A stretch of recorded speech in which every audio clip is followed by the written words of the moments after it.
আজকে আমরা অজুর ফরজ, সুন্নাহ এবং অজু ভঙ্গের কারণ সম্পর্কে জানব। একটি কথা আগেই বলে নেই, বর্তমানে দেখা যায় আমরা অনেক মানুষ আছি যারা অজুর সময় অনেক পানি অপচয় করে থাকি। দয়া করে আমরা সবাই পানি অপচয় করব না। অজুর সময় আমরা কেবলামুখী হইয়া একটু উঁচু স্থানে বসব, যাতে করে পানির ছিটা শরীরে না আসে। অজুর ফরজ 4টি। এক, সমস্ত মুখমণ্ডল একবার ধোয়া। দ্বিতীয়ত, 2 হাতের কবজি পর্যন্ত একবার ধোয়া। 3, মাথা 4 ভাগের 1 ভাগ একবার মাসাহ করা। 4, 2 পায়ের টাকনু পর্যন্ত একবার ধোয়া। এই 4টির মধ্যে যদি কোনো একটি ছুটিয়া যায় বা চুল পরিমাণ শুকনা থাকে তাহলে অজু হবে না। অজুর সুন্নাত হচ্ছে 10টি। 1, বিসমিল্লাহ বলিয়া অজু শুরু করা। 2, মেসওয়াক করা। 3, কবজি সহ 2 হাত 3 বার ধোয়া। 4, কুলি করা। 5, নাকে পানি দেওয়া। 6, সমস্ত মাথা একবার মাসাহ করা।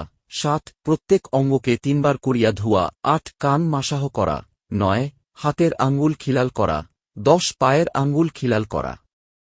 অজু ভঙ্গের কারণ: যদি মলদ্বারের অংশ ভিতর থেকে বাহির হইয়া যায় তাহলে অজু ছুটিয়া যাবে। এইটা এক প্রকার রোগ। বিনা উত্তেজনায় যদি মনি বাহির হয়ে পড়ে তাহলে অজু ছুটিয়া যাবে, তবে গোসল ফরজ হবে না। মনি হচ্ছে উত্তেজনার কারণে প্রথম দিকে পানির মতন যে রস বাহির হইয়া থাকে তাকে মনি বলে। পায়খানা অথবা প্রস্রাবের রাস্তা দিয়া কিছু বাহির হইলে অজু ছুটিয়া যাবে।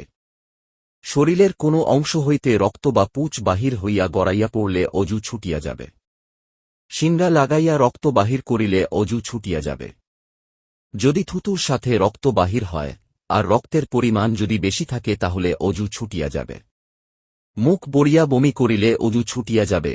মুখ বড়িয়া বলতে এখানে বুঝানো হচ্ছে এই পরিমাণ বমি আসছে, মুখের ভিতরে রাখা সম্ভব হয় নাই, বমি মুখ থেকে বাহিরে চইলা আসছে। বমির সাথে রক্ত বাহির হইলে অজু ছুটিয়া যাবে। এখানে লক্ষ্য করার বিষয় হচ্ছে মুখ বড়িয়া বমি হোক বা না হোক, রক্ত বাহির হইলে অজু ছুটিয়া যাবে। শুইয়া সামান্য পরিমাণ ঘুমাইলেও অজু ছুটিয়া যাবে। এখন আপনি যদি বিছানায় ঘুমান অথবা কোনো কিছুর সাথে হেলান দিয়া ঘুমান, হোক সেটা আপনার বিছানা, চেয়ার, টেবিল, দেয়াল, অর্থাৎ আপনি হেলান দিয়া ঘুমাইলে অজু ছুটিয়া যাবে। শুইয়া সামান্য পরিমাণ ঘুমাইলেও অজু ছুটিয়া যাবে।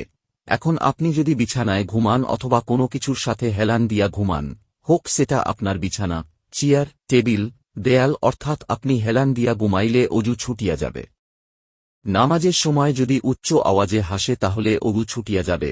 তাছাড়া হাসির আওয়াজ যদি তার পাশের মানুষজন শুনতে পায় তাহলে ও ছুটিয়া যাবে। সহবাস করলে অজু ছুটিয়া যাবে এবং ফরজ গোসল করতে হবে। আরও সুন্দর করে জানতে চাইলে বেহেশতের জেওর বইটি পড়ুন। আপনার কাছে আমাদের ভিডিওটি ভালো লাগলে সাবস্ক্রাইব করুন এবং বেল আইকনটি চাপ দিয়ে দিন আমাদের সব নতুন ভিডিও পেতে। আল্লাহ বাঁচাইয়া রাখলে দেখা হবে ইনশাল্লাহ।